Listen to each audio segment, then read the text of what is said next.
안녕하세요, 수험생 여러분. 이번 시간은 민법 및 민사 특별법 기본 강의이죠. 제 11강이 되겠습니다. 읽어드린 대로 우리 교재로는 448페이지 매도인의 담보 책임에 대해서 강의를 드리도록 하겠습니다. 자, 이 담보 책임이라는 것은 뭐냐면요.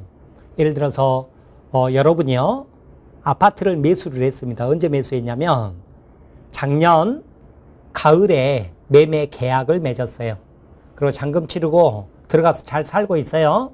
잘 살고 있는데 올 여름 장마철에요, 외벽에서 물이 새기 시작하는 거예요. 그래서 인테리어 업자 불러다가 왜 새냐 했더니 여기가 이제 외벽에 금이 가가지고 물이 샌다. 그래서 방수공사를 했어요. 500만 원 들었어요. 그 500만 원을 여러분에게 부동산을 팔고 간 매도인에게 청구할 수 있느냐, 이 문제죠. 그죠? 이 문제인데 어떨 것 같습니까? 네. 자, 많은 분들은 그냥 이런 경우에 나는 왜 이렇게 재수가 없지? 이러고 그냥 끝내버리는 경우가 많은데, 우리 법에서는 매도인에게 그 방수공사비를 청구할 수 있다고 규정을 하고 있습니다. 이때 매도인이요, 나도 몰랐다는 둥, 자기는 잘못이 없다는 둥 해봤자 소용없습니다. 그냥 청구할 수 있다, 이렇게 정했어요. 이것을 이제 매도인의 담보 책임의 하나인데요. 자, 왜 그렇게 해놨느냐, 그 말이죠. 그죠? 그것은 그냥 법으로 정해놨으니까 입법을 한 사람이 결단을 한 건데, 자, 봐보세요. 어떤 경우냐면, 자, 우리나라는 책임 체계가 사실은 양대 책임 체계 그러거든요. 양대 책임 체계. 제가 한번 말씀드렸었어요. 뭐냐면 계약의 세계다 그러면 계약 책임이고요. 채무 불이행 책임이 이 대표적이죠. 채무 불이행 책임이 이 계약 책임의 대표적인 예죠. 그죠? 그런데 교통사고 났다 그러면 교통사고는 계약 관계가 아니잖아요. 그때도 가해자는 피해자에게 손해배상을 해줘야 돼요. 그 책임을 뭐라고 그러냐면 불법행위 책임이다 그런다고 그랬죠. 우리나라 양대 책임 체계라는 거 제가 한번 말씀드렸었어요. 그런데 이 사이에 정체를 알 수 없는 책임이 있어요. 이게 뭐냐면 담보 책임이라는 거예요. 이 담보 책임은요, 법으로 정해놓은 책임이다 그래서 법정 책임이고요. 그 다음에 무과실 책임이다 그래요. 자, 이 무과실 책임이다, 이게 무슨 말이냐면, 자, 지금 봐보세요. 채무 불이행 책임도 채무자의 고의과실이 있어야 돼요. 책임이 있어야 된다고요. 불법행위 책임도 가해자의 고의과실이 있어야 돼요. 그런데 여기는 뭐예요? 매도인이 과실이 없다 하더라도 법으로 정해놨어요. 그냥 너 책임져라, 이렇게. 그래서 학자에 따라서는 담보 책임을 없애버리자, 이렇게 주장하신 분들도 많아요. 그것을 우리는 뭐라고 그러냐면, 우리 이제 책임 체계를 깨트리니까 없애버리자 그러는데, 이것을 입법론이라고 그래요. 법이 잘못됐으니까 고치자는 둥, 법을 새로 뭐 집어넣자는 둥, 이런 걸 입법론이라고 그러는데, 여러분, 입법론적 사고는 절대로 하시면 안 돼요. 이것은 여러분이 합격하고요, 나중에 국회의원 되고 나서 국회가 가지고 법을 새로 만들자, 이러셔야 돼요. 공부하는 동안에는요, 있으면 있는 대로 그대로 받아들여야 돼요. 이것을 해석론적 사고라고 그래요. 해석론. 우리는 해석론 하는 거예요. 해석론. 왜 이 말씀을 드리냐면, 여러분이 지금 처음이니까 이런 생각이 잘 안 들 텐데요. 나중에 어느 정도 이제 공부를 하고 나시면 혼자 공부하시다가 갑자기 삼천포로 빠져가지고 2시간, 3시간 흘려버리는 경우가 있는데, 그게 이 입법론적 사고하면서 왜 법을 이렇게 만들었지? 이건 뭐가 문제가 있는데?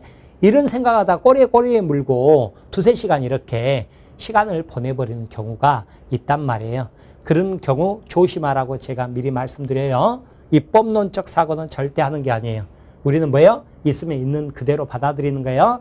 그러면 자, 담보 책임도 있단 말이에요. 있으니까 어떻게 받아들여야 되겠어요? 우리나라는 양대 책임 체계인데 이 두 가지 공통점은 고의 과실, 피책 사유, 책임 있는 사유, 과실 책임이란 말이에요. 그런데 법으로 정해서 무과실 책임으로 정해놓은 것들이 있더라. 이렇게 하는 거예요. 그러면 그것은 법정 책임인데 암기할 수밖에 없다. 이렇게 알아두세요. 자, 봐보시면 이 경우가요. 어떤 경우가 있냐면 여러분 타인의 권리 매매계약 유효 무효 어떻게 공부했어요? 우리 타인의 권리 매매계약도 유효다 그랬죠? 왜냐? 내가 A고 여러분이 매수인 B인데 내가 내 물건이 아니라 타인의 물건, 타인의 권리일 수도 있죠. 타인의 권리를 팔겠다고 청약하고 갑의 부동산을 팔겠다고 청약하고 여러분이 승낙한 거에 대해서도 이 매매계약은 유효였죠. 왜 그랬어요? 매도인으로서는 잔금날까지 시간이 있죠. 5월 1일까지. 그러면 잔금날까지만 내가 갑으로부터 매수해서 잔금날 어떻게 하면 돼요? 동시행해서 여러분에게 소유권을 넘겨주면 되니까. 그런데 내가 마음이 바뀌어가지고 에이 매수하기 싫어. 그냥 못 팔아. 이래버렸단 말이에요. 그럼 뭐예요? 내 고의가실이 있잖아요. 이때는 뭐예요? 채무불이행 책임이죠. 채무불이행. 채무불이행이 있으면 어때요? 여러분은 타인의 권리 매매 계약임을 알았다, 악이, 몰랐다, 선이 그런다고 그랬죠? 선악 따지지 말고 뭐 할 수 있어요? 여러분은 계약 해지하고 손해배상 청구할 수 있단 말이에요. 왜냐하면 매도인 고의가실이 있으니까 여러분은 당연히 계약 해지하고 손해배상 청구할 수 있는데 이번에는요. 이게 불타 없어져 버렸기 때문에 내가 매수할래야 할 수가 없어서 못 넘겨주게 됐다. 그 말이죠. 내 고의가실이 없잖아요. 고의가실이 없더라도 나는 최소한 여러분에게 담보 책임을 지라고 법으로 정해놨단 말이에요. 다만 담보 책임은요. 매도인의 무과실 책임이기 때문에 매수인이 선이냐 악이냐에 따라서 담보 책임 내용이 달라져 버려요. 그래서 우리 법은 여러분이 타인의 권리임을 몰랐던 선의 매수자다. 그러면 채무불이행과 똑같이 계약 해지하고 손해배상 청구할 수 있는데 여러분이 타인의 권리 매매 계약임을 알았던 악의자였다. 그러죠? 그러면 계약 해지할 수 있으나 손해배상은 청구할 수 없다. 이렇게 규정을 하고 있어요. 그래서 이처럼 법정 책임은 법정 책임인데 매수인이 선이냐 악이냐에 따라서 담보 책임 내용이 달라진다고 그랬죠? 이유는 왜 그래요? 매도인의 무과실 책임이니까. 비교해서 채무불이행 책임에서는 매도인의 고의가실이 있기 때문에 매수인은 선이든 악이든 따지지 말고 계약 해제 손해배상 청구할 수 있는 것과 비교된다. 이런 식으로 여러분이 있으니까 그대로 받아들이면서 뭐해라? 해석론적 사고를 하는데 대신에 뭐예요? 여러분이 이렇게 됐구나 이야기를 하면서 암기를 해야 되는 거예요. 법정 책임이니까. 그런데 또 무작정 암기한다고 해서 이게 암기가 되겠습니까? 안 되지. 그래서 최대한 설명을 드릴 테니까 이해하려고 노력을 해보시고요. 그리고 나서 공부하고 잊어먹고 공부하고 잊어먹고 반복하는 거예요. 그러다가 이런 담보 책임 같은 경우는 시험장에서 여러분이 자주 봤으니까, 그죠? 조금 이따 말씀드릴 땅땅따당 이러면 10초면 본단 말이에요. 그죠? 그리고 시험 치면 맞출 수 있더라. 그런 식으로 공부해 가는 거예요.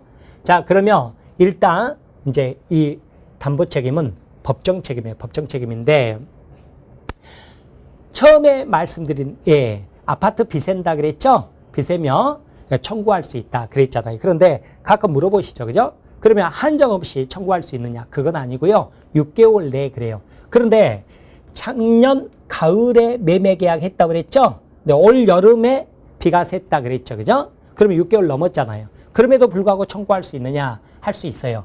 이걸 기산점이라고 그러는데 왜 그러냐면 계약 한 날로부터 6개월이 아니라 뭐예요?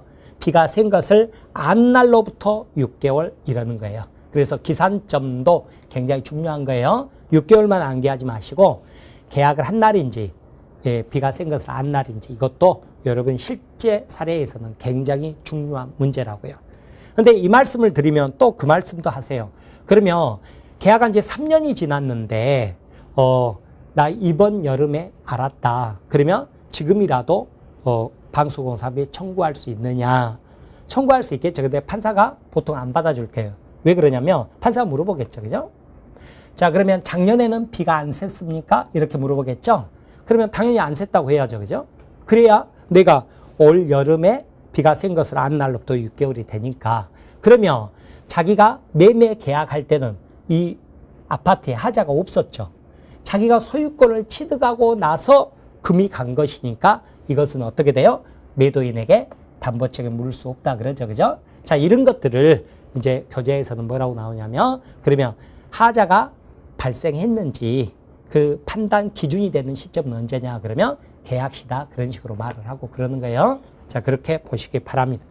자, 그러면 이제 담보 책임을 정리를 하는데 어떻게 정리하시냐면, 먼저요, 450페이지 표가 있는데 뭐냐면, 우리는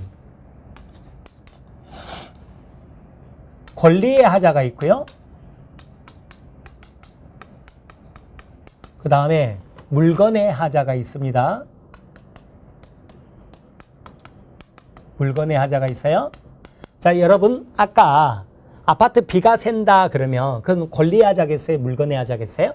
물건의 하자겠죠. 그죠? 물건의 하자.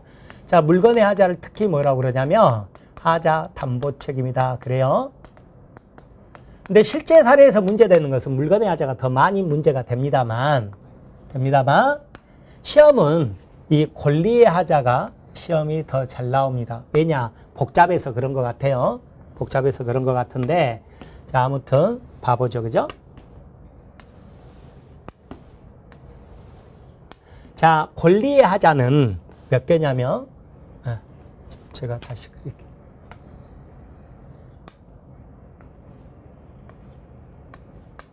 권리의 하자는 몇 개가 있냐면 이제 5개가 있어요. 하나,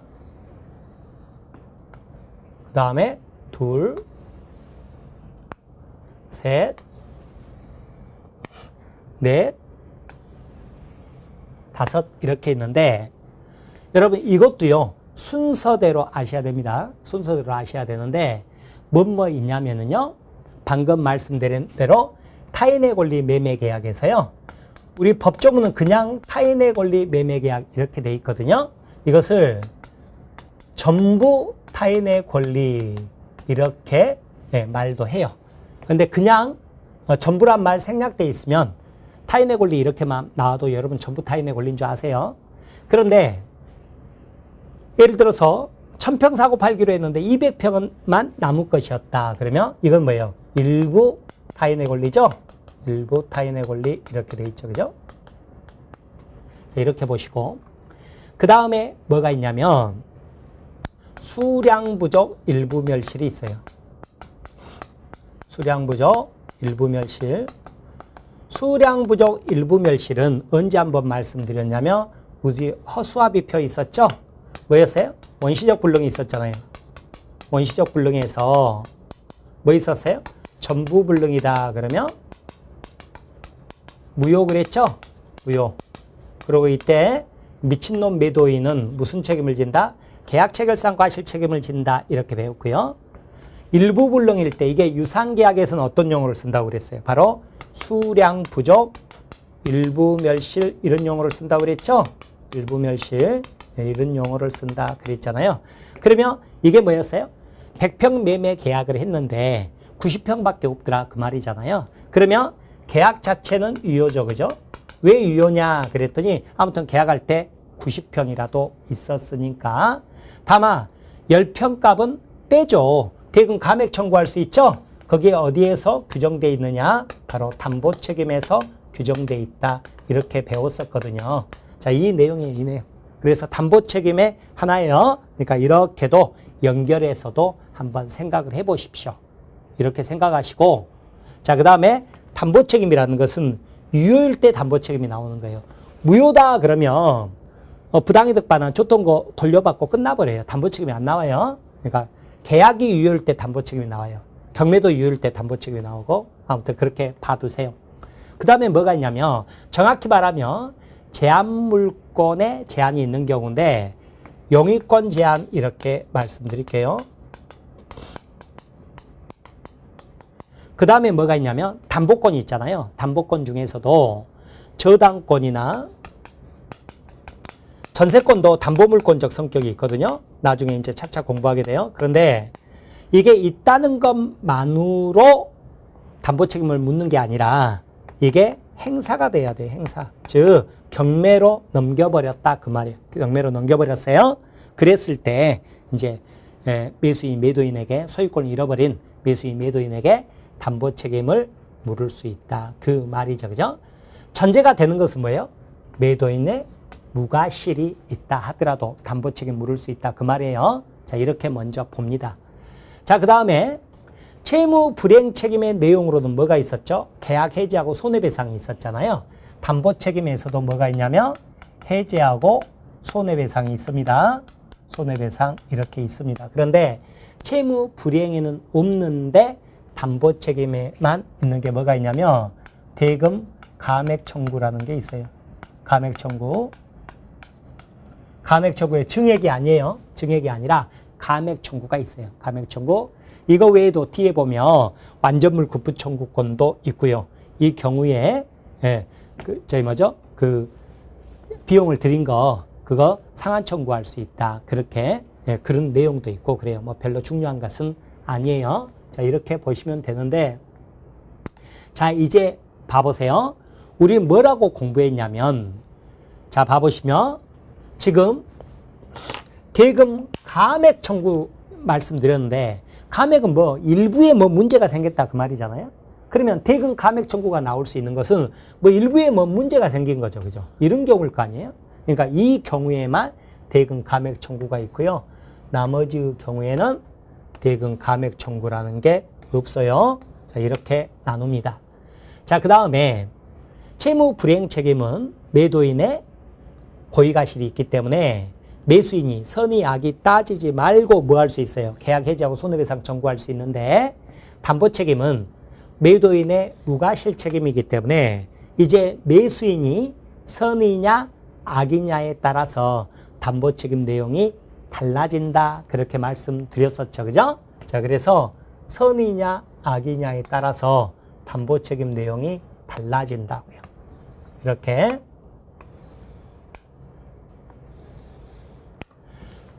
자, 이렇게 보세요. 자, 그 교재를 보면 여기가 이제 선의 악이 하나가 더 적어져 있죠. 그렇게 해서 인정, X 뭐 이렇게 돼 있는데 제가 강의 드릴 때는 조금 더 축약해 가지고요. 여기다가 적어 버릴게요. 자, 그러면 먼저 이렇게 이제 먼저 정리를 한번 해 보는 거예요. 자, 이렇게 했죠. 그러면 이제 하나하나 설명을 드릴게요. 봐 보세요. 자, 내가 전부 타인의 권리 매매 계약을 여러분하고 맺었는데 내가 고의가실이 없어요. 없는데 못 넘겨주게 됐다. 그랬단 말이에요. 근데 여러분이 타인의 권리임을 몰랐어요. 모르는 사람은 뭐라고요? 선의자. 선의자는 계약 해제도 할 수 있고요. 당연히 해제할 수 있어야죠. 지금 내가 넘겨줄 수 없으니까 깨야 될 거 아니에요? 그리고 나서 손해배상도 청구할 수 있다. 이렇게 돼 있어요. 우리 법에가 이렇게 돼 있는데 조금 더 깊이 들어가면 이때 해제할 때 여기는 최고가 필요 없다고 그래요. 최고가 필요 없고 채무 불이행에서 뭐 이행 지체일 때는 최고해야 되고 이행 불능일 때는 최고 필요 없다 그랬잖아요. 근데 담보 책임에서도 자, 못 넘겨줘서 한 것이니까 이때는 최고가 필요 없다고 그러고요. 법리상으로는 손해배상 할 때요. 여기에서 손해배상은 뭐였어요? 이행이익 배상 그렇게 공부했죠. 그죠? 이행이익 배상 그랬잖아요. 이행이익 배상. 여기는 뭐였어요? 손해배상 할 때 실내이익 배상 이렇게 공부했었잖아요. 그러면 여기는 무과실이니까 뭐예요? 실내이익 배상 청구해야 되는데 그럼에도 불구하고 이때 선의 매수인은 손해배상에 대해서 이행이익 배상을 청구할 수 있다. 이렇게 돼 있어요. 이게 특이한 내용이에요. 우리 판례예요. 판례니까 이렇게 봐두세요. 네. 자, 우리 촬영자가 너무 높다고 다시 적으라고 그러네. 자, 그러면 자, 여기는 뭐예요? 최고가 필요 없고 최고가 필요 없고요. 자, 손해배상과 관련해서요. 어쩐다고요? 여기는 이행이익배상이더라. 그 말이에요. 이게 여러분이 지금은 뭔 감이 안 와요. 여러분 사실은 실내이익, 이행이익 제가 강의 드렸지만 아직 그런 용어 자체가 낯설 거예요. 그러니까 넘어가셔도 좋아요. 나중에 반복해서 공부할 때 이게 왜 특이한 건지를 알게 될 거예요. 왜 그런다고요? 무과실인데 그러면 법리상 이행이익이 아니라 실내이익 배상해야 되는데 이행이익 배상해라 이렇게 돼 있어서 결국은 채무 불이행하고 똑같죠. 그래서 특이하다 이렇게 표현을 하는 거예요. 자, 일부 타인의 권리 있잖아요. 일부 타인의 권리는 뭐냐면 자, 1000평 매매 계약을 맺었는데 그 중에서 200평이 갑거더라. 그러면 자, 내가 800평은 넘겨줄 수 있지만 200평은 어때요? 매수해서라도 넘겨줘야 되잖아요. 그런데 내가 매수를 못하겠다. 800평은 넘겨주는데 200평은 못 넘겨주게 됐어요. 못 넘겨주게 됐는데 여러분이 선의자라고요. 선의 매수인이죠. 그러면 당연히 뭐 할 수 있냐면 좋아 800평은 가져가는데 200평은 못 가져왔으니 200평 값은 빼줘. 대금 감액 청구할 수 있어야 되잖아요. 그런데 만약에 800평만으로는 원래 계획했던 건물을 지을 수가 없다. 그때는 800평도 가져올 필요가 없잖아요. 그때는 어떻게 해버려야 되겠어요? 계약 해지하고 손해배상 청구할 수 있다. 이렇게 가는 거죠. 그죠? 자, 그 다음에 이 경우는 예를 들어서 뭐 100평 중에 90평만 있다. 혹은 1000평 중에 900평만 있다. 뭐 이런 경우죠. 그죠? 자, 이렇게 되는 건데 이때도 어쩌냐면 봐보세요. 자, 만약에 수량이 부족하다 그랬을 때 이때도 여러분이 애초에 이게 900평인지 몰랐던 여러분은 선의자죠? 그럼 뭐예요? 100평값 빼줘 해야죠. 그죠? 대금 감액 청구할 수 있어야 되잖아요. 근데 900평만으로는 목적 달성할 수 없어요. 그럼 어때요? 계약 해지할 수 있고 손해배상 청구할 수 있다. 이렇게 가는 거죠. 다만 이 두 개가 조금 비슷한 것 같으면서도 다른 점은 뭐냐면 여기에는 일부가 즉 200평이 이 세상에 존재해요? 존재하지 않아요? 일부가 이 세상에 존재하죠. 누구 것으로? 타인의 것으로. 근데 이 경우는 어땠어요? 1000평인 줄 알고 매수했는데 측량해 보니까 900평밖에 안 되더라. 그러면 나머지 100평이 이 세상에 존재해요? 존재하지 않아요? 존재하지 않는 거죠. 그죠? 자, 이렇게 문제 풀 때 어느 쪽으로 가야 될지 이렇게 구분해서 보시기 바랍니다. 자, 그 다음에 이제 용의권 제한이 있다. 내가 살려고 하는 부동산에 예를 들어서 뭐 지상권 같은 게 없었거든요. 없었는데 나중에 알고 봤더니 법정 지상권이 있는 부동산이더라. 그러면 나는 뭐예요? 선의자다. 그러면 자, 어때요? 내가 그 법정 지상권이 있어버리면 그거는 등기부에 안 나타나거든요. 법정 지상권 같은 경우는. 그런데 그것만으로 목적 달성을 할 수가 없다. 그러면 계약 해지할 수 있다. 이렇게 돼 있죠. 그리고 뭐도 할 수 있어요? 손해배상도 청구할 수 있다. 이렇게. 자, 그렇게 돼 있는 거예요. 자, 그 다음에 뭐냐면 자, 저당권 같은 경우 있잖아요.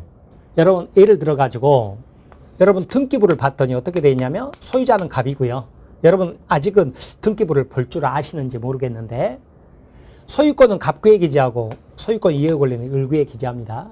근데 을구를 봤더니 어떻게 돼 있냐면 여기 저당권 국민은행 이렇게 있었는데 여기가 2번에서 1번 저당권 말소 이렇게 돼 있어요. 그리고 여기 이렇게 실선이 그어져 있어요. 이것을 말소등기라고 그래요. 정확히 말하면 말소등기 이렇게 돼 있죠. 그죠? 자, 이러면 우리가 어떻게 아는 거예요? 내가 을인데 매수할 때 변제해서 저당권 소멸했으니까 깨끗한 부동산이구나 이렇게 생각하고 매매 계약을 했겠죠. 그죠? 그런데 나중에 공부하겠습니다만 이게 잘못된 말소래요. 잘못된 말소다 그러면 잘못된 말소, 불법 말소다 그러면 말소의 효력이 발생하지 않습니다. 이것은 말소가 잘못된 것이니까 저당권이 있는 부동산하고 똑같아요. 그러니까 나는 모르고 어떻게 했어요? 저당권이 있는지도 모르고 매수했는데 나중에 뭐예요? 저당권이 살아있었다. 그 말이죠. 이것만으로는 담보 책임을 아직 묻지를 못해요. 왜 그래요? 그러면 매도인이 어떻게 하면 돼요? 자, 말소시켜서 잔금 달까지만 말소시켜서 변제해서 말소시켜서 나에게 소유권 넘겨주면 되니까. 그런데 갑이 안 넘겨줘 버렸단 말이에요.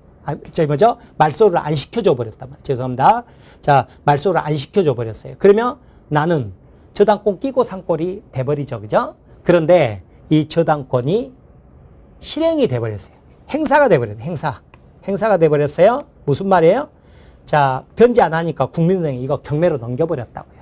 그렇게 해서 내가 소유권 잃어버렸을 때죠. 잃어버렸을 때 그때 뭐 할 수 있다?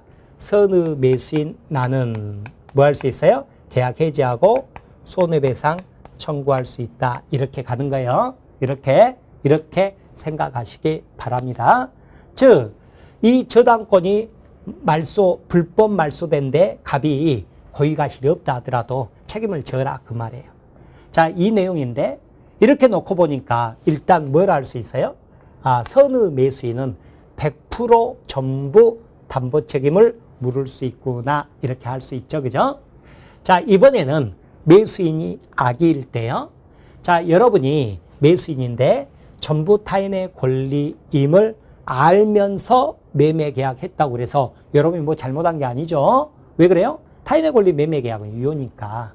그러면 내가 매수해서라도 넘겨줘야 되는데 내가 매수 못해서 못 넘겨줄 때 전 시간 처음에 말씀드린 것처럼 내 고의가실이 있다 그러면 여러분 선의악이 따지지 말고 계약 해지하고 손해배상 청구할 수 있는데요. 내가 고의가실이 없다고 하더라도 매도인이 나는 최소한 여러분에게 무슨 책임을 진다고요? 담보 책임을 진다고요.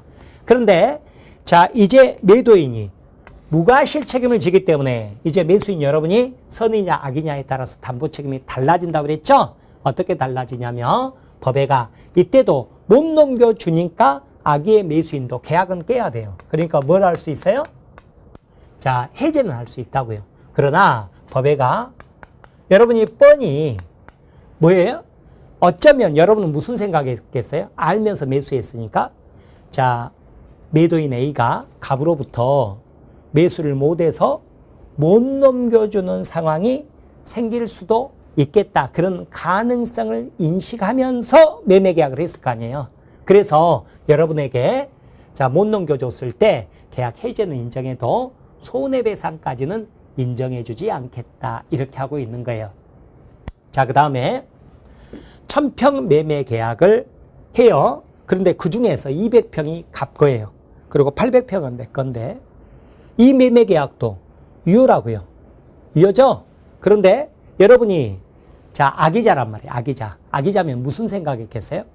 800평은 넘겨주겠지만 200평은 혹시나 매수를 못해서 못 넘겨주는 상황이 있을 수도 있겠다. 그 가능성을 인식하면서도 매매 계약을 맺은 사람이죠. 여러분이. 따라서 이때 악의 매수인은 뭐 할 수 있냐면 그러면 내가 200평 못 넘겨주고 800평만 넘겨줬을 때 200평 값은 빼줘 할 수 있어야죠. 그런데 여러분이 매매 계약을 할 때 어쩌면 200평은 못 넘겨줄지도 몰라. 800평밖에 못 넘어올지도 몰라. 이러면서도 매매 계약을 했다는 말은 그래 800평만 넘겨오게 되면 그러면 800평에만 집을 짓지 뭐 이렇게 생각했다는 소리잖아요. 그래서 악의 매수인에게 대금 감액 청구는 인정해줘도요. 계약 자체를 깨버릴 수는 없다 이런 거예요. 계약 자체를. 그래서 계약 해지 안 되고 손해배상 청구 못한다 이렇게 가는 거예요. 그 다음에 이제 수량 부족 일부 멸실일 텐데요. 이것은 수량 지정 매매라고 그래요. 그러니까 평당 얼마 이렇게 매매 계약을 한 경우에요. 그래서 지금은 자, 수량이 매매 계약의 내용에서 굉장히 중요한 내용이 되죠. 평당 얼마 이렇게 매매 계약을 했죠. 그런데 1000평 매매 계약을 했단 말이에요. 근데 측량해 보니까 900평밖에 아니더라 그랬죠. 그죠? 그러면 그것을 900평인 줄 모르는 여러분은 다 할 수 있지만 처음부터 여러분이 900평인 줄 알았단 말이에요. 알면서도 매매 계약했으면 여러분이 제값 줬겠어요? 줬을 리가 없잖아요. 900평만 값만 주지 여러분이 1000평 값을 줬을 리가 없죠. 그죠? 따라서 법에서도 그때는 900평 값만 줬을 것이다 이렇게 생각을 하는 거죠. 그래서 900평인 줄 뻔히 알고 매매 계약을 한 사람에게는 대금 감액 청구도 인정 안 해주고요. 900평 가지고 가서 어떻게 하겠다는 거잖아요. 그러니까 계약 해제, 손해배상 인정 안 해주는 거죠. 그죠? 자, 그 다음에 법정지상권이 있는 것을 알면서도 그 토지를 매수하는 매매 계약을 했다. 매수인이 악의자죠. 그죠? 그러면 애초부터 그만큼 값은 빼고 싸게 샀을 거 아니에요. 그죠? 따라서 그런 사람을 보호할 필요가 없죠. 그죠? 그래서 악의 매수인에게 계약 해제, 손해배상 이런 걸 인정할 필요가 없다. 이렇게 가는 거죠. 그죠? 자, 그런데 봐보세요. 이번에는 자, 저당권이요. 을이요. 이 저당권 있죠? 이 저당권이 말소돼 있지만 잘못 말소돼서 살아있는 저당권이라는 것을 안 사람이에요. 안 사람이에요. 그러면 저당권이 있다는 것을 알면서 매수한 사람이죠. 상관없어요. 우리는 어때요? 매매 계약할 때 보통 부동산에 저당권이 있잖아요. 알면서 매매 계약하죠. 그러면서 어떻게 하죠? 잔금 날까지만 저당권 말소시켜서 깨끗한 부동산 넘겨줘 그러잖아요. 그러니까 저당권이 있다는 것만으로는 아무런 채무 불이행도 아니고 담보 책임 질 일도 아니에요. 그런데 알고 매수했는데 자, 계약하면서 어떻게 했겠어요? 그러면 말소시켜서 넘겨줘 그랬단 말이에요. 그런데 말소 안 넘겨줘 버린 거죠. 말소를 안 해줘 버렸어요. 그렇게 해가지고 어떻게 했어요? 경매로 넘어가 버렸단 말이에요. 행사가 돼야 된다. 행사가 돼야 돼요. 그랬을 때 악의 매수인이라고 뭐 잘못한 게 아니잖아요. 그래서 악의 매수인은 뭐 할 수 있어요? 계약 해지하고 손해배상도 청구할 수 있다. 그 말이에요. 자, 이렇게 보시기 바랍니다. 이렇게 정리를 하는 거예요. 그러면 이제 봐보십니다. 어떻습니까? 매수인이 선의자다 그럼 100%죠. 악의자면 보통은 안 됩니다. 안 되는데 다음 4가지 경우에만 악의 매수인도 담보 책임이 인정되죠. 그죠? 담보 책임 물을 수 있죠. 언제요? 맨 처음에 땅. 두 번째에서 첫 번째 땅. 그 다음에 뭐예요? 마지막에 따당 그러죠. 그죠? 따당 그러죠?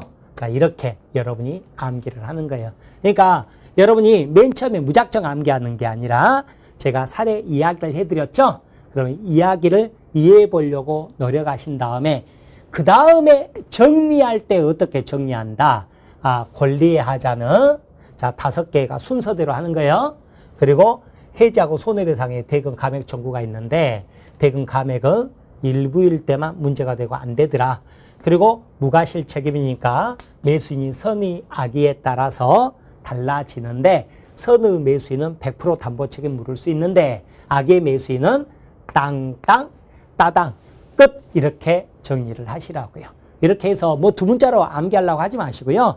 이것을 자주 보면 이제 보고 잊어먹고 하겠죠. 그죠? 근데 자꾸 여러분이 보다 보면 이제 어때요? 머릿속에 계속 남아있지는 않아요. 그런데 이것을 시험장에서 한번 보는 거예요.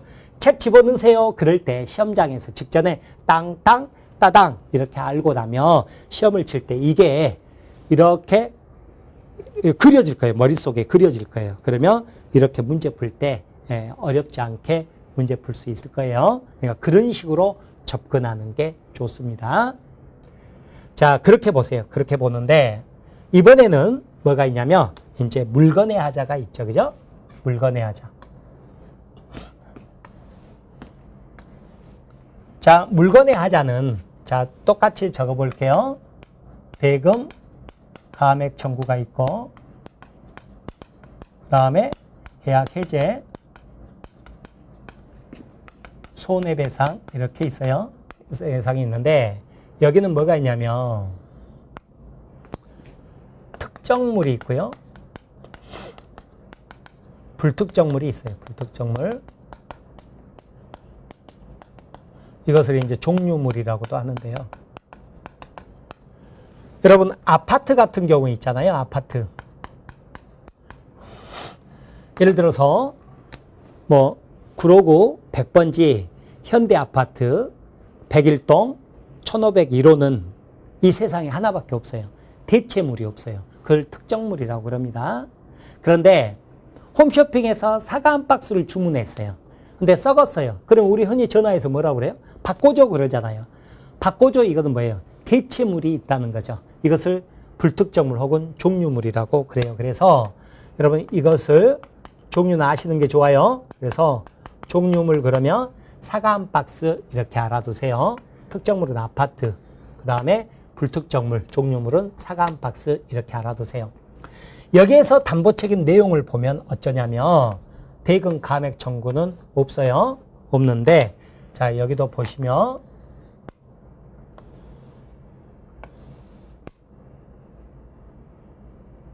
자, 봐보세요. 자, 아파트를 샀단 말이에요. 그죠? 아파트를 샀다. 아파트를 샀는데 아까 뭐였어요? 비셌다.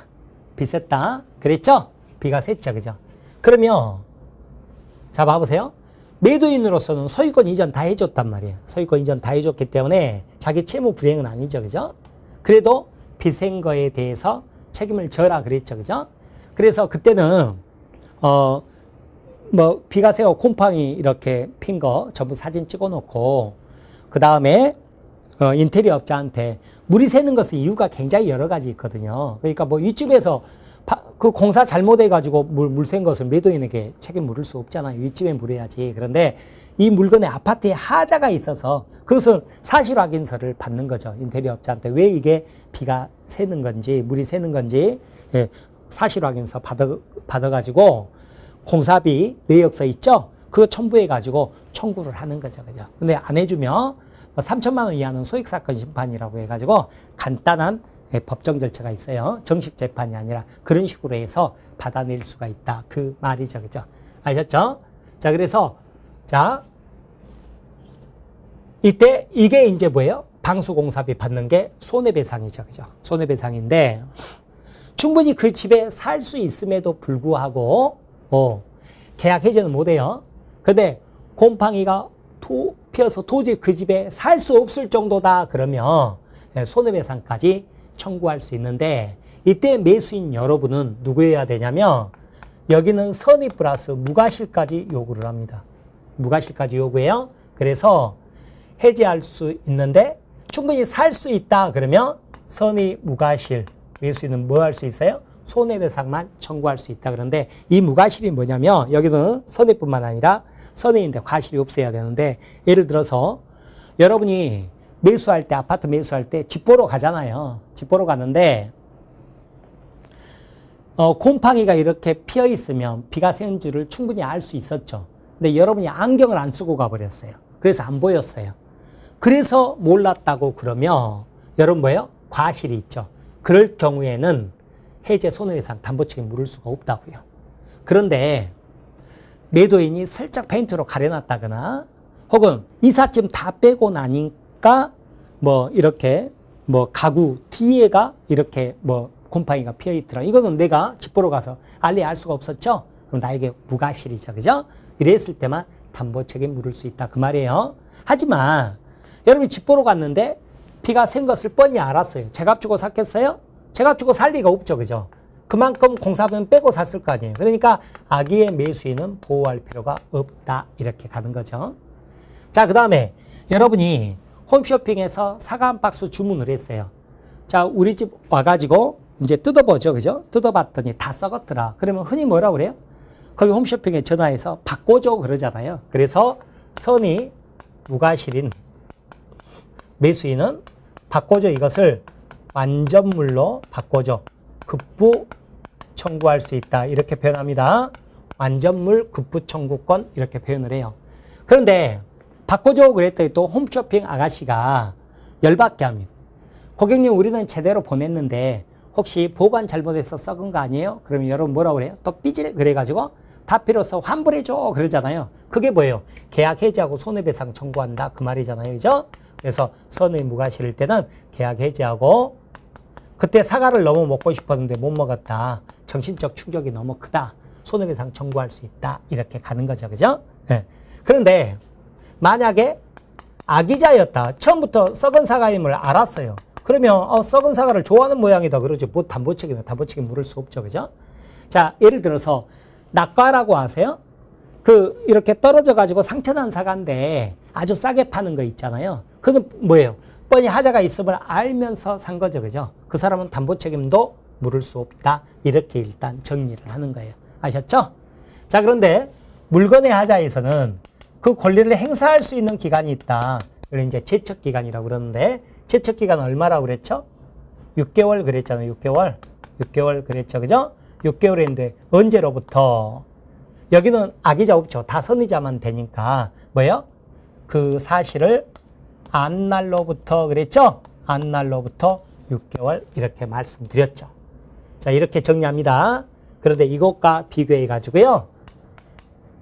자, 권리하자에서 제척기간 보세요. 제척기간은 어떻게 되느냐면 맨 위에 제척기간 없어요. 맨 아래도 제척기간 없어요. 그래서 맨 위하고 맨 아래는 뭐 1년뿐만 아니라 10년이 지나도 담보책임 물을 수 있단 말이에요. 그런데 가운데 세 개입니다. 가운데 세 개는 여기는 6개월인데 권리하자는 1년이에요. 1년. 1년인데 여기는요. 선이자도 있지만 악이자도 있잖아요. 악이자 언제?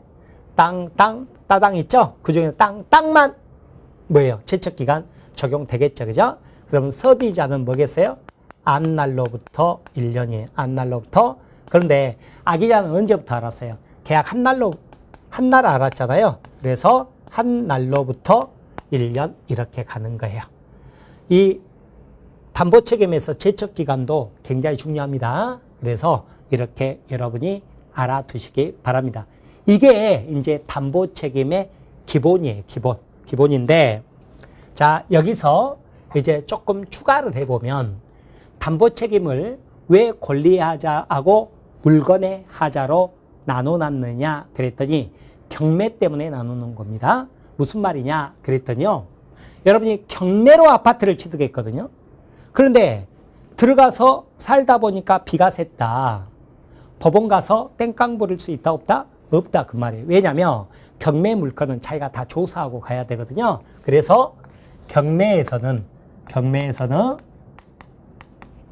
하자담보 책임을 물을 수가 없어요. 하자담보 책임 물을 수 없어요. 네, 이것도 이제 낮추라고 그러네요. 낮추라고 그래서 다시 씁니다. 자, 경매의 경우에는 적용이 없다 그러는 거예요. 적용이 없어요. 물건의 하자는. 그런데 권리하자는 어쩌냐 그랬더니 이때는 경매의 경우에도 적용이 있다 그러는 거예요. 무슨 말이냐면 예를 들어서 1000평이라고 경매물로 나왔더라 그 말이죠. 그죠? 그러면 경매물건은 나올 때마다 감정평가서가 다 붙어 있어요. 감정평가서에도 다 1000평이라고 붙어 있었거든요.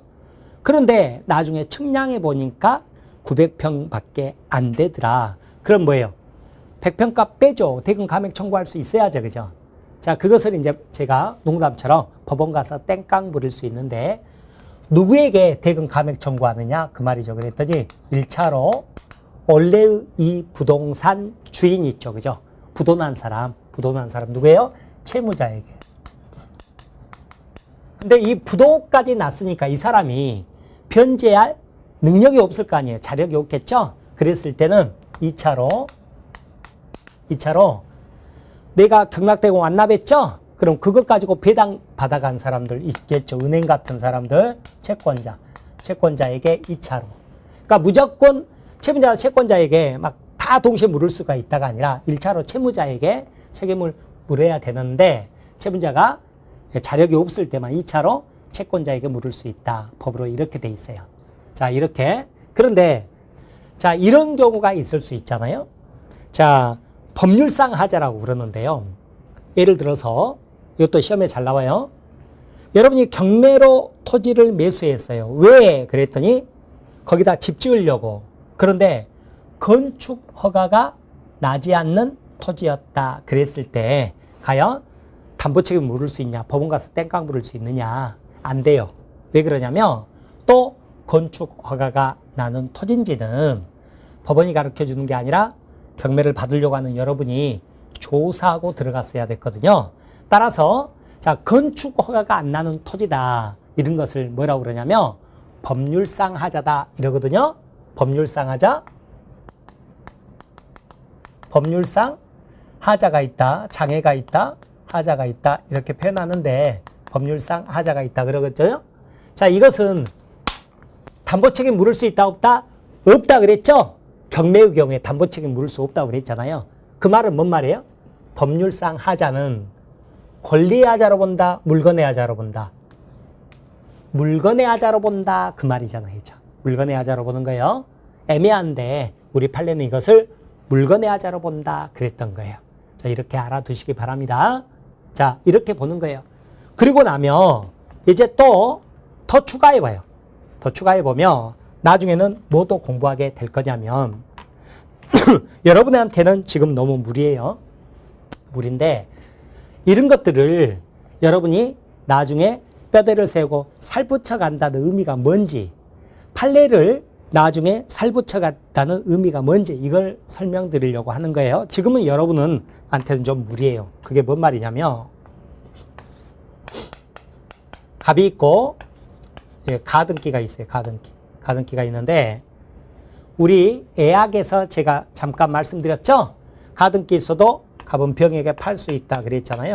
근데 본등기 하면 직권말소 이렇게 됐잖아요. 직권말소. 나는 바보 이렇게 돼버린다 그랬죠. 그런데 이때 병은요, 갑에게 뭐 할 수 있어요? 설령 병이 가등기가 있다는 것을 알고 매수한 사람이죠. 알고 매수한 사람인데 이때 설령 갑에게 고의가실이 없다 하더라도 담보 책임을 물을 수 있다는 게 우리 판례예요. 판례인데 문제는 이 담보 책임이 전부 타인의 권리다. 그러면 어떻게 되죠? 병은 이 전부 타인의 권리의 담보 책임으로 가버리면 뭐가 되는 거죠? 악의의 매수인은 계약 해제만 하지 손해배상 청구 못 하잖아요. 영위권 제한으로 가버리면 어때요? 악의자는 계약 해제도 못하고 뭐예요? 손해배상도 청구 못하죠? 근데 저당권, 전세권 행사로 가면 어때요? 악의의 매수인도 뭐 할 수 있어요? 계약 해제하고 손해배상 청구할 수 있잖아요.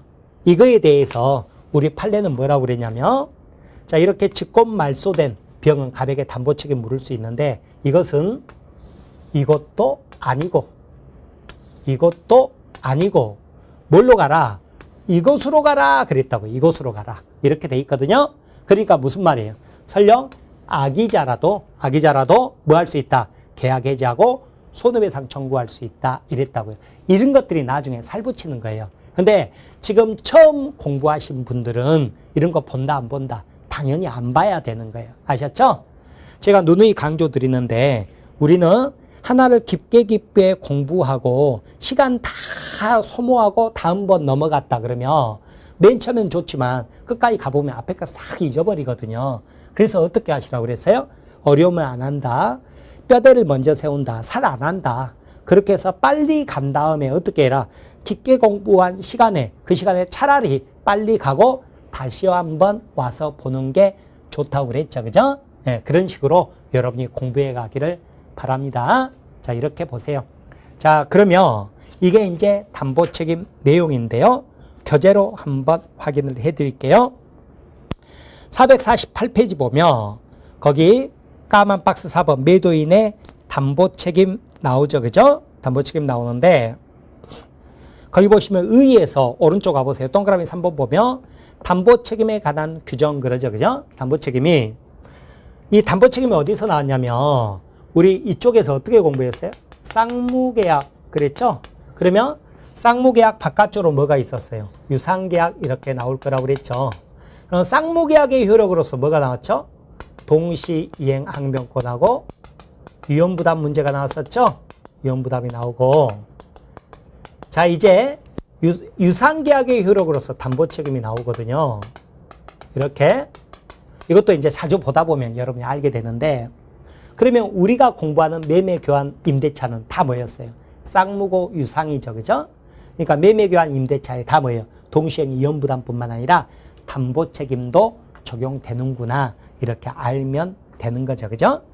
그 다음에 449페이지 한가로 2번 담보책임의 성질 나오잖아요. 동그라미 1번 법정 책임이고 동그라미 2번 무과실 책임이다. 그 말 나오죠. 그죠? 자, 그 다음에 동그라미 3번 뭐가 나와요? 의무규정 나오잖아요. 별표 친다 안 친다? 안 친단 말이에요. 그래서 뭐라고 돼 있어요? 584조에 매도인은 전 15조에 의한 담보책임을 면하는 특약 유효 무효 유효란 말이에요. 유효다 이렇게 되는 거죠. 그러니까 여기는 특별한 게 아니라고요. 나중에 다만 여러분이 살붙일 것은 그 다음 문장이에요. 다만 매도인이 알고서도 고지하지 아니했다거나 제3자의 그 권리를 설정 양도한 행위에 대해서는 설령 아무리 특약으로 담보 책임 물을 수 없어. 당사자 특약으로 정했다 하더라도 그 효력이 없다. 즉 무슨 말이에요? 그때는 담보 책임을 져야 된다.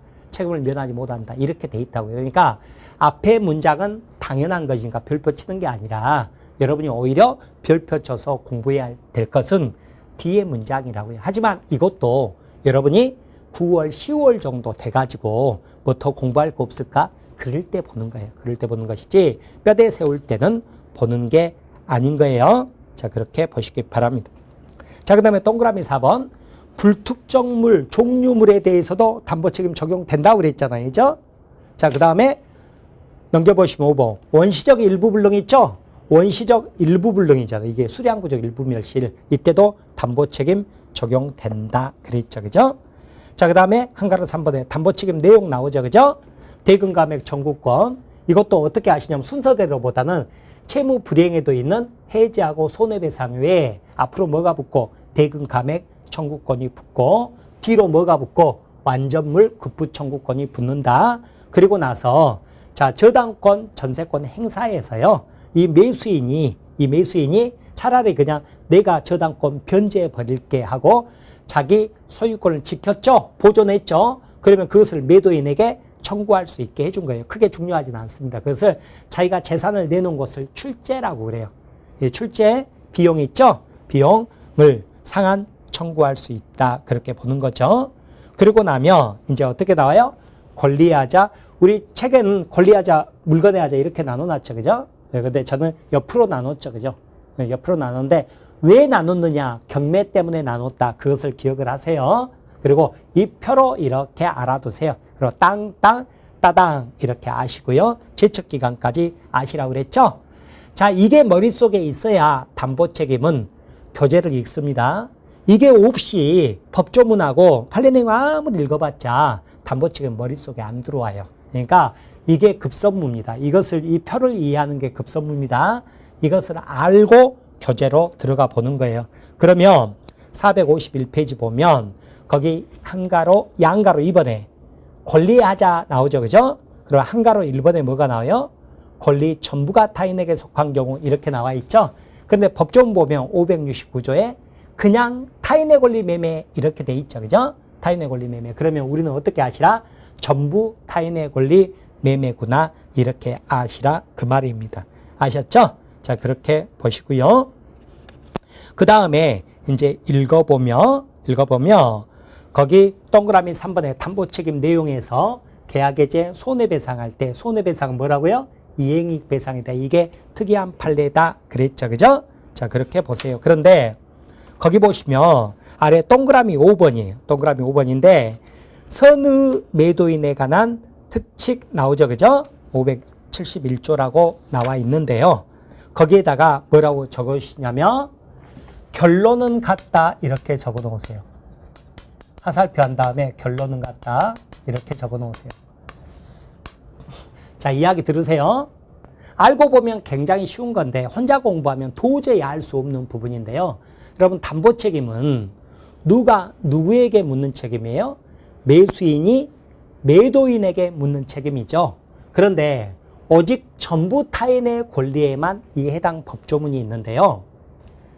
자, 선의 매도인은 매수인이 아직 담보책임을 묻지 않았다고 하더라도요. 자기가 먼저 어떻게 해줘버려요? 이렇게 해줘버릴 수 있다. 이렇게 돼 있어요. 그런데 결론은 같아요. 결론은 같다. 이렇게 알아버리시면 되는 거죠. 자, 읽어보죠. 동그라미 5번. 선의 매도인에 관한 특칙. 그래서 동그라미 기억본 보면 매도인이요. 계약 당시에 매매 목적이 된 권리가 자기에게 속하지 아니함을 알지 못한 경우 선의 매도인이죠. 그런데 그 권리를 취득해서 매수인에게 이전할 수 없을 때는 매수인이 담보 책임을 아직 묻지 않았음에도 불구하고 매도인이 어떻게 해줘버려요? 똑같이 해줘버린다. 그 말이죠. 어떻게? 손해배상하고 계약 해지할 수 있다. 결론은 같다. 이렇게 알아버리면 편하잖아요. 그런데 니은번 보세요. 이 경우 매수인이 악의자죠? 매수인이 악의자면 악의 매수인은 결국은 해제만 할 수 있지 손해배상 청구 못 하잖아요. 그럼 결론이 같죠. 매도인은 어떻게 해주면 돼요? 손해배상할 필요 없이 그 그 권리를 이전할 수 없음을 통지하고 계약 해지할 수 있다. 이렇게 돼 있죠. 그죠? 특이한 법조문인데 결론은 같다. 이렇게 알아버리시면 아주 쉽다고요. 그러지 않으면 여러분이 굉장히 어려워할 내용이에요. 자, 그 다음에 한가로 2번 권리 일부가 타인에게 속한 경우 나오죠. 그죠? 자, 이렇게 보시고요. 여기는 뭐 특별한 거 없어요. 다만 수량 부족하고 구분해서 뭐라고요? 나머지 200평이 이 세상에 존재한다. 그렇게 생각하시면 돼요.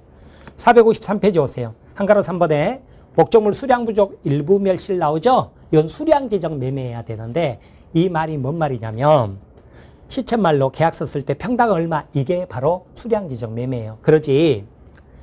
자, 11번지 부동산이 100평인데 11번지 부동산을 그냥 10억 이렇게 샀어요. 이것은 수량을 지정한 게 아니라 11번지를 통째로 하나의 물건으로 보고 10억에 샀기 때문에 그때는 설령 면적이 부족해도요. 담보 책임은 적용이 되지 않아요. 그러면 이 수량 부족이 적용되는 담보 책임이 적용되는 수량 부족이라는 건 뭐예요? 평당 얼마 이렇게 계약을 한 것을 말을 한다고요. 그때 면적이 부족하면 대금 감액 청구할 수 있어요. 다만 우리 판례는 여러분 아파트 매매 계약할 때 어때요? 주로 광고 나올 때부터 평당 얼마 이렇게 나오지 않습니까?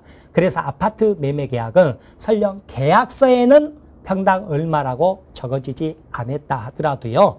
전부 수량 지정 매매라고 봐버리니까 입주 후에 대지 지분 같은 게 부족해버리죠? 면적이 부족해버리잖아요. 그죠? 혹은 뭐 서비스 면적이라고 준다고 그랬는데 부족해버리거나 뭐 이런 경우가 있거든요. 이랬을 때는 뭐 할 수 있어요? 자, 담보 책임 물어서 건설사한테 대금 감액 청구할 수 있다. 이렇게 가는 거예요. 알아두셔요. 이런 거 알면 이제 뭐 다른 막 그 주민들이 막 동대표 해주세요. 막 이렇게 가는 거죠. 그죠? 어떻게 그런 걸 아세요? 그러면서. 네, 그래서 거기 574조죠. 그죠? 수량 부족 일부 멸실 보면 뭐라고 돼 있어요? 전의조 규정은 수량 지정 매매 그 말 나오죠. 그죠? 네, 이때 적용된다. 그렇게 나오죠. 그죠? 동그라미 2번에 보면, 동그라미 1번에 보면 이 수량 부족은 앞에 일부 타인하고 어떻게 구분하라고요? 나머지 100평이 이 세상에 존재한다, 존재하지 않는다, 존재하지 않는다 이렇게 생각하시고 동그라미 2번 요건 보면 원시적 일부 불능이라고 그랬죠. 니은번에 보면 수량 지정 매매 그 말이 나올 거예요. 자, 이렇게 보시고 관련 판례 보면 2번 판례 보면 두 번째 줄에 아파트 분양 계약은 전부 뭘로 봐요? 수량 지정 매매라고 본다. 그렇게 알아두세요. 그 다음에 디귿번 보면 자, 어때요? 이거하고 비교해 보면 선의의 매수인만 대금 감액이지 악의자는 안 됐죠. 따당에 포함 안 된다. 두 개 비교해서 이렇게 보시고요. 자, 넘기세요. 그 다음에 자 454페이지 한가로 4번 제한물권이 있는 경우 나오죠. 그죠? 네, 제가 용의권 제한 이렇게 했는데 제한물권이 있는 경우에요. 거기 575조 보면 매매 목적물이 내가 매수하려고 하는 목적물에 지상권이 있다거나 지역권이 있다거나 전세권 또는 질권, 유치권이 있어버린다. 그러면 매수인이 이를 알지 못한 때 선의자죠? 담보책임 물을 수 있는데 이제 거기다가 플러스해서 나중에 좀 공부가 되시고 나면 이때도 거기가 단서가 있어요. 뭐냐면 이로 인해 계약 목적을 달성할 수 없는 경우에 한해서 이렇게 돼 있어요. 처음에는 이런 게 눈에 안 보여요. 그런데 여러분이 9월, 10월 정도 가면 이런 것도 신경 써서 보셔야 되는 거예요. 또 이 항 보면 전환규정은 내가 매수하려고 하는 부동산에 원래 있다고 한 지역권이 없어버리거나 반대로 그 부동산에 등기된 임대차 계약이 있어버린다. 그때도 같다. 이렇게 보는 거죠. 자, 455페이지 보면 이제 5번에 뭐가 나요? 저당권, 전세권, 저당권이 있다는 것만으로는 담보책임 안 된다고 그랬죠. 뭐가 나와요? 행사 나왔죠. 그죠? 행사 있죠. 그죠? 자, 그렇게 보시고 576조 2항 보면 전항의 경우 매수인이 저당권을 대신 변제해서 저당권 소멸시켜서 출제했죠. 재산 내놔서 자기 소유권을 보존했을 때는 매도인에 대해서 그 비용을 상한 청구할 수 있다. 출제 비용 상한 청구할 수 있다. 그 말이죠. 그죠? 자, 그렇게 보세요. 그래서 거기 보시면 동그라미 2번 행사 요건에 디귿번이 아니라 니은번이어야 되는데 저당권이 설정되어 있다는 사실만으로는 어때요? 담보 책임이 발생하지 않는다 그랬죠. 그죠? 언제? 저당권 전세권 실행 행사가 됐을 때란 말이에요. 실행 행사가 돼요. 경매로 넘어갔을 때요. 담보 책임 물을 수 있고 여기는 뭐가 중요해요? 따당에 포함된다. 따당에 포함된다. 그렇게 알아두시고 제척기간 없죠. 그죠? 관련 판례 보면 가등기의 경우 가등기에 대해서 본득기에서 직권말소되면 얘는 악의자라도 뭐예요? 따당이 적용돼서 담보 책임 물을 수 있다. 그런 판례가 나올 거예요. 자, 456페이지 보면 양가로 3번 뭐가 나와요? 이제 물건의 하자 나오죠? 하자 담보 책임이라고 또 하는 거죠. 그죠? 자, 그렇게 보는데 580조 매도인의 하자 담보 책임 2항 보세요. 전항의 규정은 뭐라고 나와요? 경매의 경우에는 적용하지 않는다. 그렇게 나오죠. 그죠? 자, 그렇게 보시고 581조는 뭐예요? 종류매매 이런 말 나올 거예요. 자, 한가로 1번의 요건 보면 매매 목적물에 하자가 있을 것 그랬죠. 그죠? 하자가 있을 것 그랬는데 거기 보시면 거기 1번에 판례는 법률적 제한 내지 장애가 있는 경우 나오죠. 그죠? 저 건축허가가 나지 않더라. 뭐 이런 것을 뭘로 봤어요? 물건의 하자로 보고 경매의 경우에는 적용되지 않는다. 이렇게 봤다는 거죠. 아래 동그라미 2번 보면 여기는 매수인이 선의뿐만 아니라 무과실까지 요구된다. 이렇게 보시고 오른쪽 동그라미 3번 설명드렸듯이 경매에는 적용 없다. 그랬죠. 그죠? 한가로 이번에 담보책임 내용으로서는 계약해제 손해배상에 뭐가 있었어요? 거기 동그라미 2번에 종류물 하자에서는 완전물 급부 청구권이 있었다. 그랬죠. 그죠? 자, 그렇게 보시고 양가로 3번의 동시행이라는 것은 뭐냐면 내용에 나와 있듯이 여기 해제하면 여기 해제에서도 온상회복 해야 될 거 아니에요? 그것은 뭐예요? 동시행이다. 그랬고 양가로 4번에 경매에 있어서 담보책임 나오죠. 그죠? 자, 경매의 경우에는 언제? 권리하자일 때 적용되는데 거기 578조 1항에서 경매의 경우 경락인은 전 8조 규정에 의하여 채무자 나오죠? 채무자에다가 동그라미 하시고 1차 이렇게 적어 놓으세요. 채무자에게 해제 대금 감액 청구할 수 있다 그랬죠. 그리고 나서 2항 보면 전항의 경우 채무자가 자력이 없을 때 경락인은 대금 배당을 받은 채권자 동그라미 하시고 2차 이렇게 적어 놓으세요. 이렇게 적어 놓으시기 바랍니다. 자, 이렇게 한 다음에 이제 또 지금 보는 거 아니에요. 나중에 여러분이 보는 건데요. 여러분 봐보시면 채무자는 자기가 판 사람이 아니죠. 자기가 돈이 없어서 경매로 넘어간 사람이란 말이에요.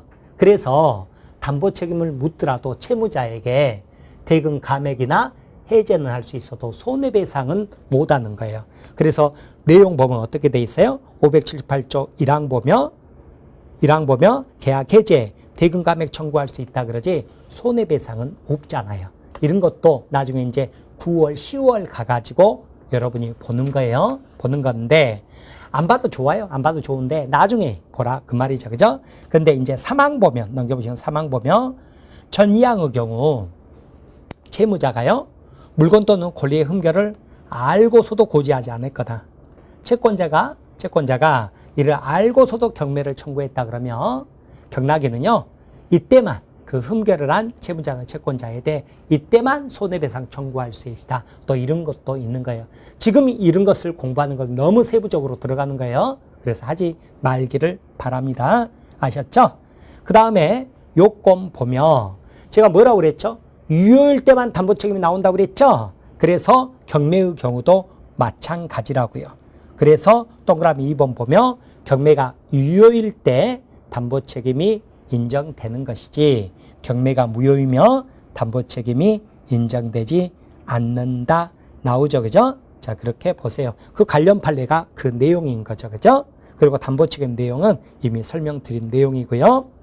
자, 그 다음에 459페이지 보면 양으로버 채권 매도인의 담보 책임 나오죠. 근데 채권 양도는 우리 시험범위에 안 들어가는 것이니까 이런 것은 보지 마세요. X하고 보지 마세요. 보지 말고 다만 기출지문으로 한번 나온 적은 있어요. 나온 적이 있는데 공부에 간다고 해서 내 것 만들기 힘들어요. 그러니까 우리 용량은 정해져 있는데 시험에 우리 범위고 중요한 것을 집어넣으려고 그래야지 이것저것 다 넣어버리면 어때요? 정작 중요한 걸 못 넣어요. 그래서 자꾸 비우려고 노력을 해야 돼요. 그러니까 이런 것도 틀려도 설령 나왔다 하더라도 틀려도 시험에 합격하는 거 지장 없다. 이렇게 생각하시고 다 담으려고 하지 마시라고요. 제가 부탁드립니다. 자, 이렇게 해서 이번 시간 담보 책임에 대한 강의를 마치도록 하겠습니다. 수험생 여러분 대단히 수고 많으셨습니다. 감사합니다.